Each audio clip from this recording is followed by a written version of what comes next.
أعوذ بالله من الشيطان الرجيم. بسم الله الرحمن الرحيم.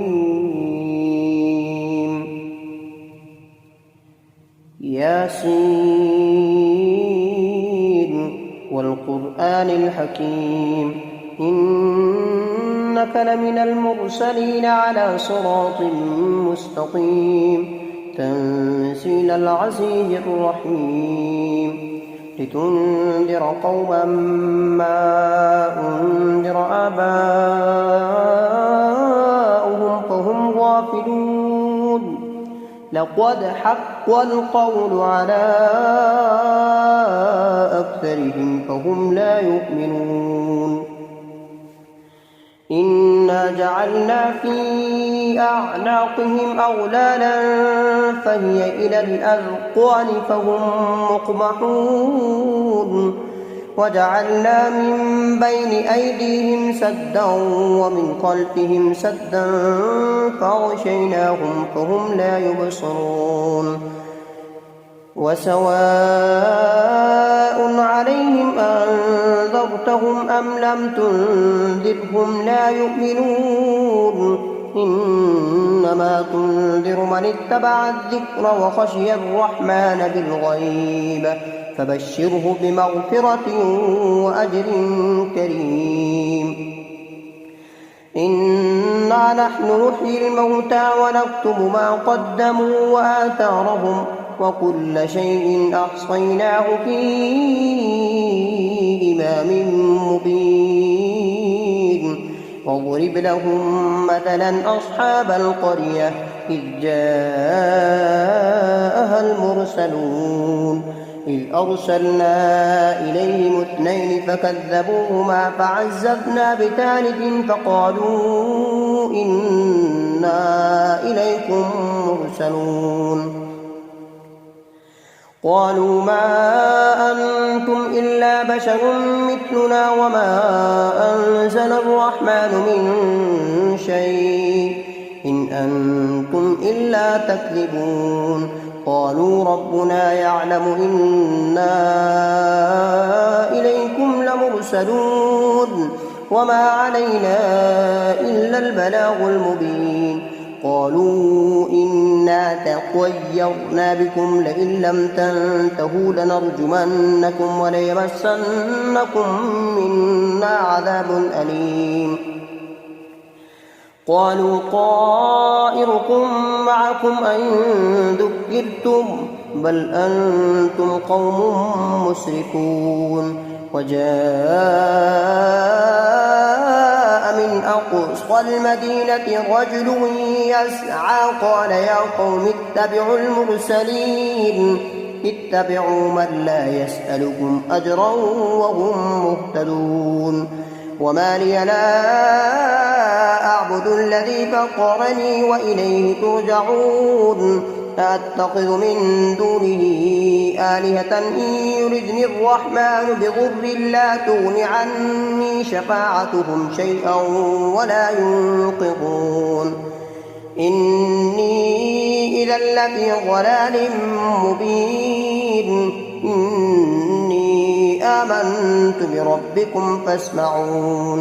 قيل ادخل الجنة قال يا ليت قومي يعلمون بما غفر لي ربي وجعلني من المكرمين. وما أنزلنا على قومه من بعده من جند من السماء وما كنا منزلين.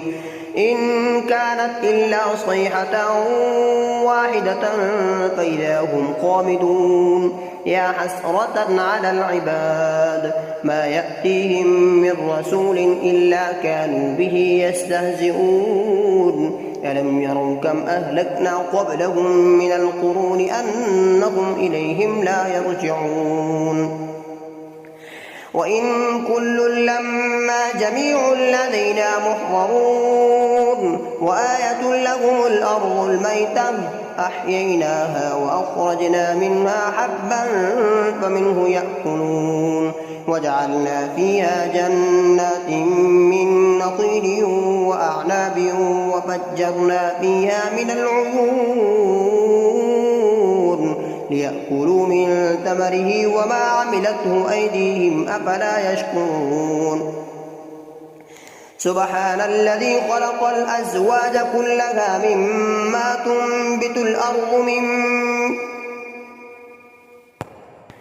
سبحان الذي خلق الأزواج كلها مما تنبت الأرض ومن أنفسهم ومما لا يعلمون وآية لهم الليل نسلخ منه النهار فإذا هم مظلمون والشمس تجري لمستقر لها ذلك تقدير العزيز العليم والقمر قدرناه منازل حتى عاد كالأرجون القديم لا الشمس ينبغي لها أن تدرك القمر ولا الليل سابق النهار وكل في فلك يسبحون وآية لهم أنا حملنا ذريتهم في الفلك المشحون وخلقنا لهم من مثله ما يركبون وإن نشأ نغرقهم فلا صريخ لهم ولا هم ينقذون إلا رحمة منا ومتاعا إلى حين وإذا قيل لهم اتقوا ما بين أيديكم وما خلفكم لعلكم ترحمون وما تأتيهم من آية من آيات ربهم إلا كانوا عنها معرضين وإذا قيل لهم أنفقوا مما رزقكم الله قال الذين كفروا للذين آمنوا أنطعم من لو يشاء الله أطعمه إن أنتم إلا في ضلال مبين ويقولون متى هذا البعد إن كنتم صادقين ما ينظرون إلا صيحة واحدة تأخذهم وهم يخصمون فلا يستطيعون توصية ولا إلى أهلهم يرجعون ونفخ في الصور فإذا هم من الأجداث إلى ربهم ينسلون قالوا يا ويلنا من بعثنا من مرقدنا هذا ما وعد الرحمن وصدق المرسلون إن كانت إلا صيحة واحدة فإذا هم جميع لدينا محضرون فاليوم لا تظلم نفس شيئا ولا تجزون إلا ما كنتم تعملون إن أصحاب الجنة اليوم في شغل فاكهون هم وأزواجهم في ظلال على الأرائك متكئون لهم فيها فاكهة ولهم ما يدعون سلام قولا من رب رحيم وامتازوا اليوم أيها المجرمون ألم أعهد إليكم يا بني آدم ألا تعبدوا الشيطان إنه لكم عدو مبين وأن اعبدوني هذا صراط مستقيم ولقد أضل منكم جبلا كثيرا أفلم تكونوا تعقلون هذه جهنم التي كنتم توعدون اصلوها اليوم بما كنتم تكفرون اليوم نختم على أفواههم وتكلمنا أيديهم وتشهد أرجلهم بما كانوا يكسبون ولو نشاء لطمسنا على أعينهم فاستبقوا الصراط فأنى يبصرون ولو نشاء لمسخناهم على مكانتهم فما استطاعوا مضيا ولا يرجعون ومن نعمره ننقصه في الخلق أفلا يعقلون وما علمناه الشعر وما ينبغي له إن هو إلا ذكر وقرآن مبين لينذر من كان حيا ويحق القول على الكافرين أولم يروا أنا خلقنا لهم مما عملت أيدينا أنعاما فهم لها مالكون وذللنا لهم فمنها ركوبهم ومنها يأكلون ولهم فيها منافع ومشارب أفلا يشكرون واتخذوا من دون الله آلهة لعلهم ينصرون لا يستطيعون نصرهم وهم لهم جند محضرون فلا يحزنك قولهم إنا نعلم ما يسرون وما يعلنون أولم ير الإنسان أنا خلقناه من نطفة فإذا هو خصيم مبين وضرب لنا مثلا ونسي خلقه قال من يحيي العظام وهي رميم قل يحييها الذي أنشأها أول مرة وهو بكل خلق عليم الذي جعل لكم من الشجر الأخضر نارا فإذا أنتم منه توقدون أوليس الذي خلق السماوات والأرض بقادر على أن يخلق مثلهم بلى وهو الخلاق العليم إنما أمره إذا أراد شيئا أن يقول له كن فيكون فسبحان الذي بيده ملكوت كل شيء وإليه ترجعون صدق الله العظيم. أعوذ بالله من الشيطان الرجيم بسم الله الرحمن الرحيم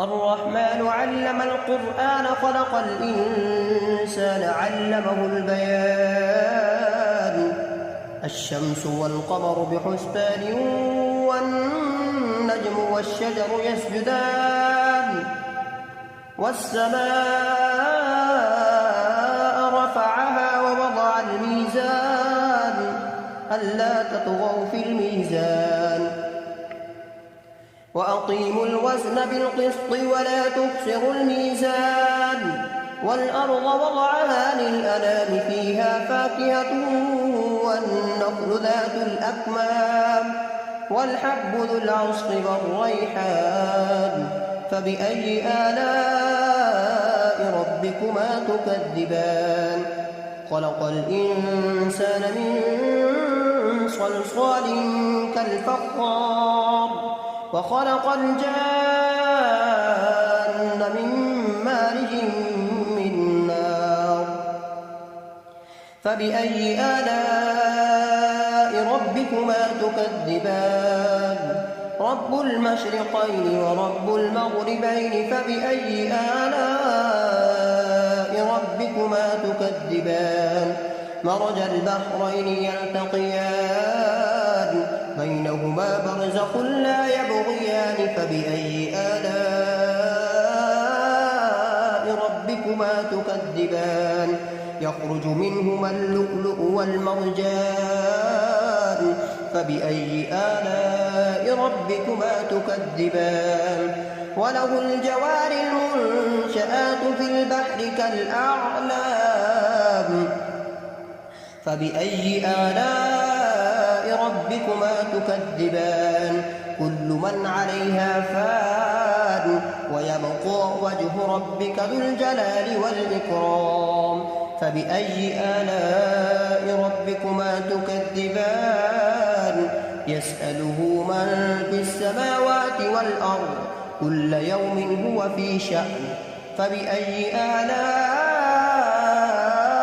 ربكما تكذبان سنفرغ لكم أيها الثقلان فبأي آلاء ربكما تكذبان يا معشر الجن والإنس إن استطعتم أن تنفذوا من أقطار السماوات والأرض فانفذوا لا تنفذون إلا بسلطان فبأي آلاء ربكما تكذبان يرسل عليكما شواظ من نار ونحاس فلا تنتصران فبأي آلاء ربكما تكذبان فإذا انشقت السماء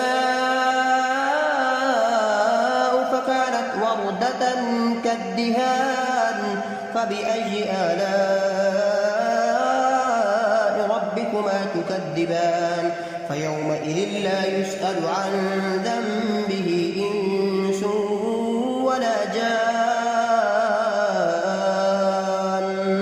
فبأي آلاء ربكما تكذبان يعرف المجرمون بسيماهم فيؤخذ بالنواصي والأقدام فبأي آلاء ربكما تكذبان هذه جهنم التي يكذب بها المجرمون يطوفون بينها وبين حميم آن فبأي آلاء ربكما تكذبان ولمن خاف مقام ربه جنتان فبأي آلاء ربكما تكذبان ذواتا أفنان فبأي آلاء ربكما تكذبان فيهما عينان تجريان فبأي آلاء ربكما تكذبان فيهما من كل فاكهة زوجان فبأي آلاء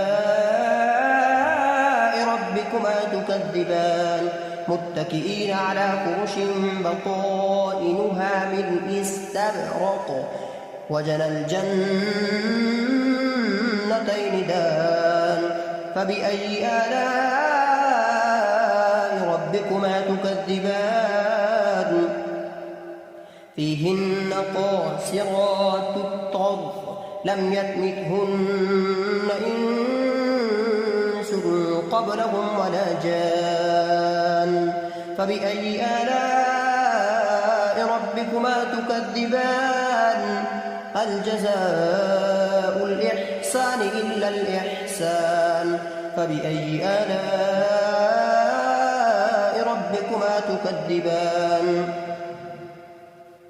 ومن دونهما جنتان فبأي آلاء ربكما تكذبان مدهامتان فبأي آلاء ربكما تكذبان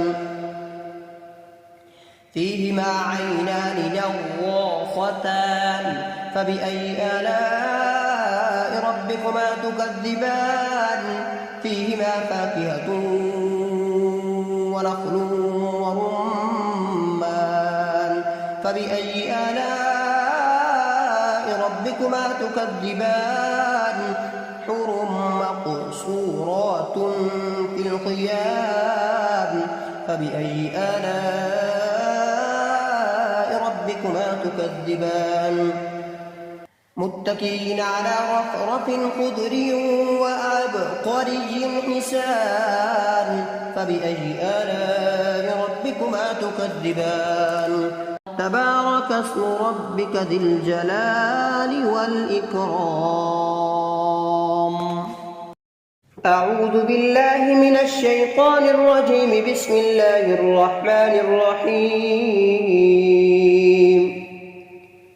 تبارك الذي بيده الملك وهو على كل شيء قدير الذي خلق الموت والحياة ليبلوكم أيكم أحسن عملا وهو العزيز الغفور الذي خلق 7 سماوات طباقا ما ترى في خلق الرحمن من تفاوت فارجع البصر هل ترى من فطور ثم ارجع البصر كرتين ينقلب إليك البصر خاسئا وهو حسير ولقد زينا السماء الدنيا بمصابيح وجعلناها رجوما للشياطين وأعتدنا لهم عذاب السعير وللذين كفروا بربهم عذاب جهنم وبئس المصير إذا ألقوا فيها سمعوا لها شهيقا وهي تفور تكاد تميز من الغيظ كلما ألقي فيها فوج سألهم خزنتها ألم يأتكم نذير قالوا بلى قد جاءنا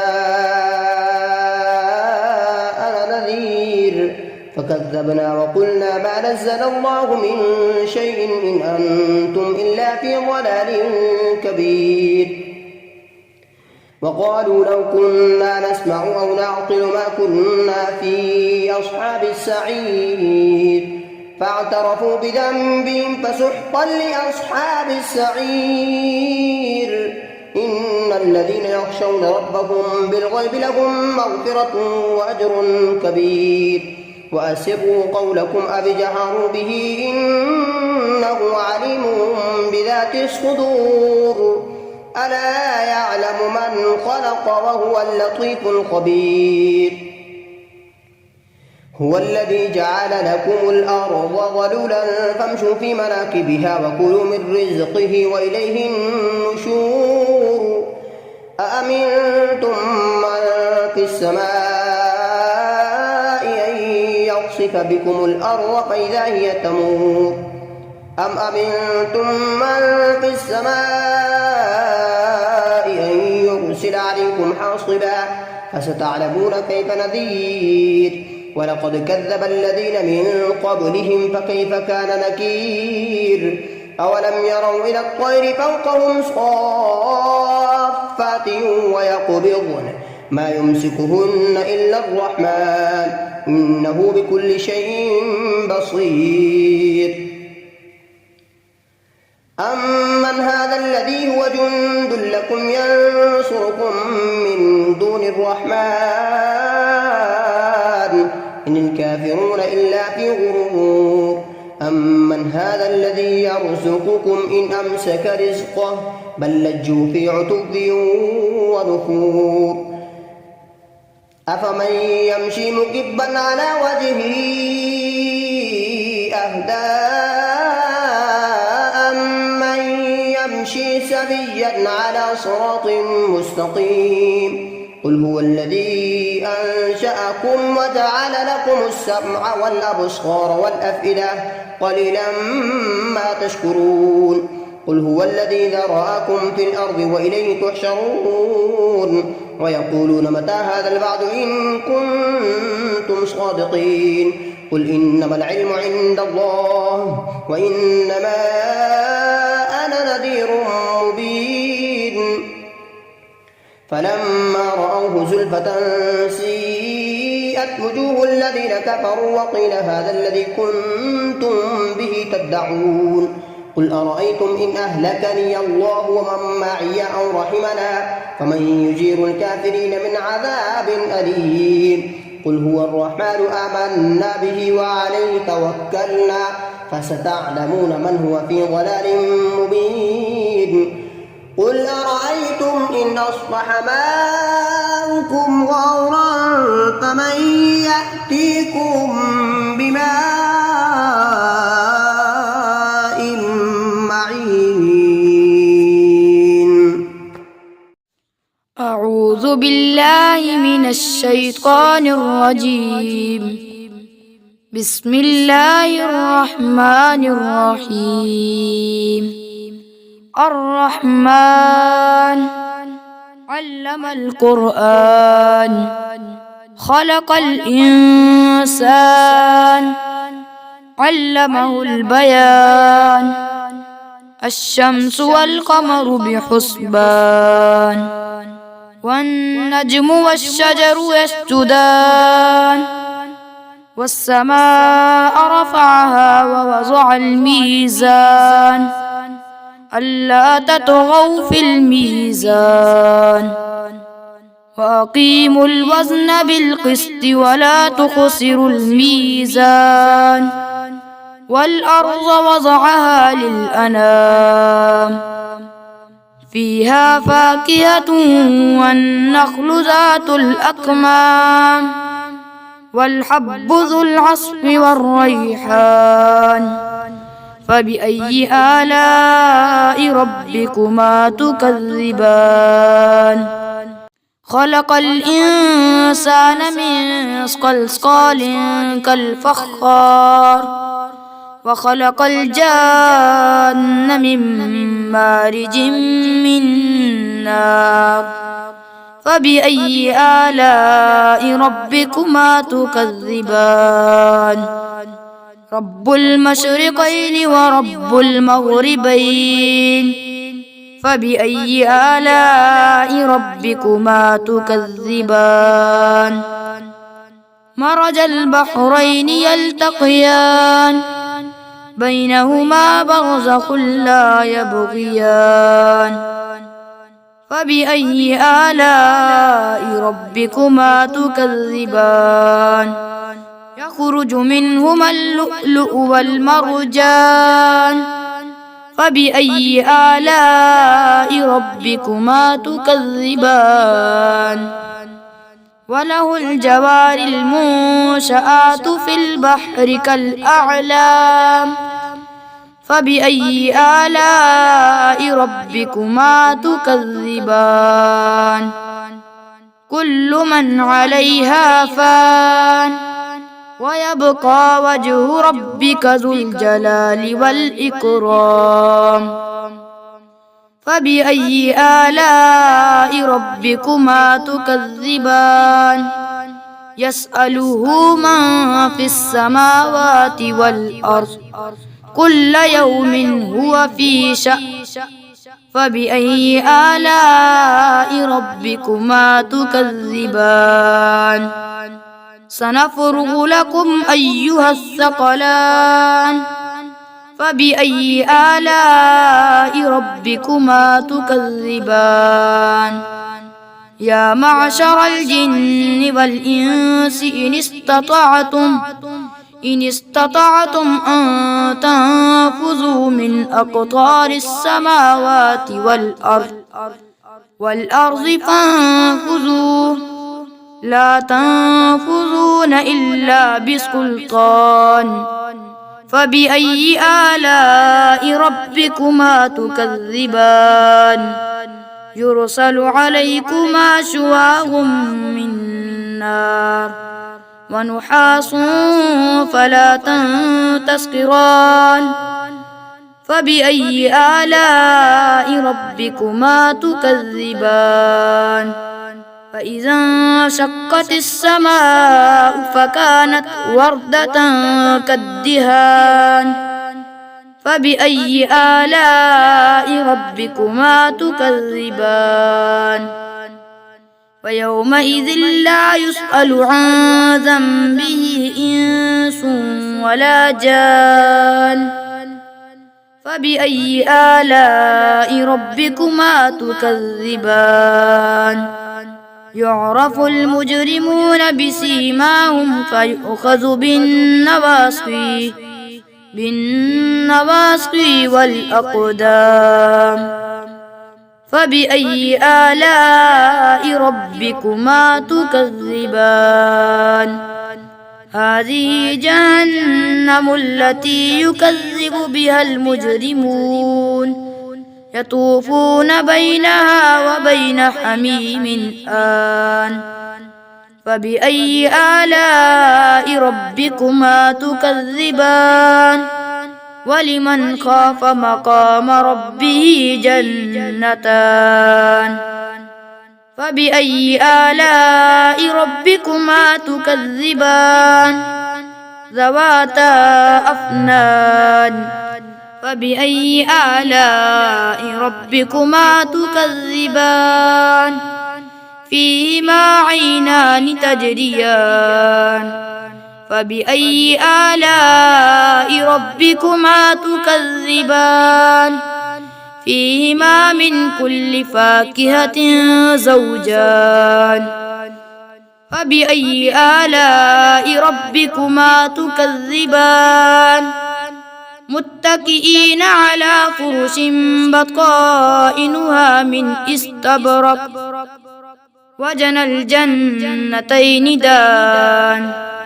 فبأي آلاء ربكما تكذبان فيهن قاصرات الطرف لم يطمثهن إنس قبلهم ولا جان فبأي آلاء ربكما تكذبان كأنهن الياقوت والمرجان فبأي آلاء ربكما تكذبان هل جزاء الإحسان إلا الإحسان فبأي آلاء ربكما تكذبان ومن دونهما جنتان فبأي آلاء ربكما تكذبان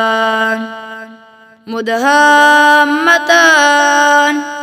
فبأي آلاء ربكما تكذبان فيهما عينان نضاحتان فبأي آلاء ربكما تكذبان فيهما فاكهة ونخل ورمان فبأي آلاء ربكما تكذبان فيهن خيرات حسان فبأي آلاء ربكما تكذبان حور مقصورات في الخيام فبأي آلاء ربكما تكذبان لم يطمثهن إنس قبلهم ولا جان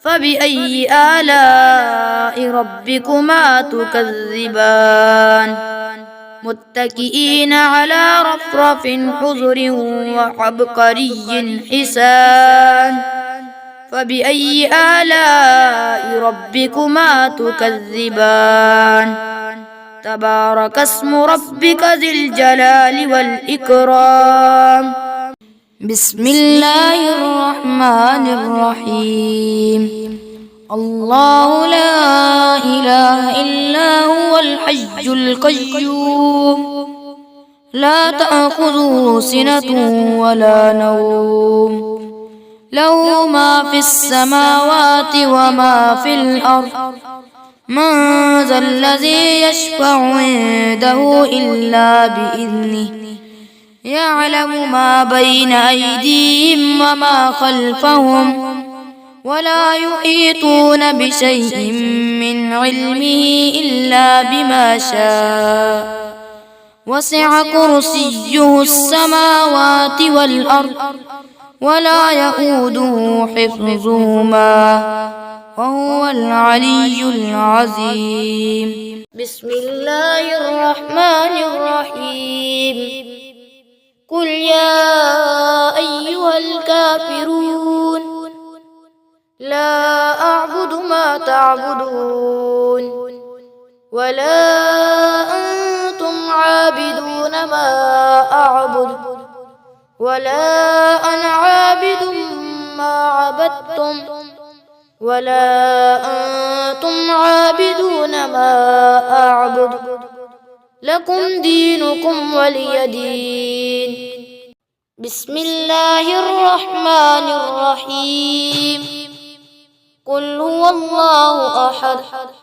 الله الصمد لم يلد ولم يولد ولم يكن له كفوا أحد بسم الله الرحمن الرحيم قل أعوذ برب الفلق من شر ما خلق ومن شر غاسق إذا وقب ومن شر النفاثات في العقد ومن شر حاسد إذا حسد بسم الله الرحمن الرحيم قل أعوذ برب الناس ملك الناس إله الناس من شر الوسواس الخناس الذي يوسوس في صدور الناس من الجنة والناس. صدق الله العظيم.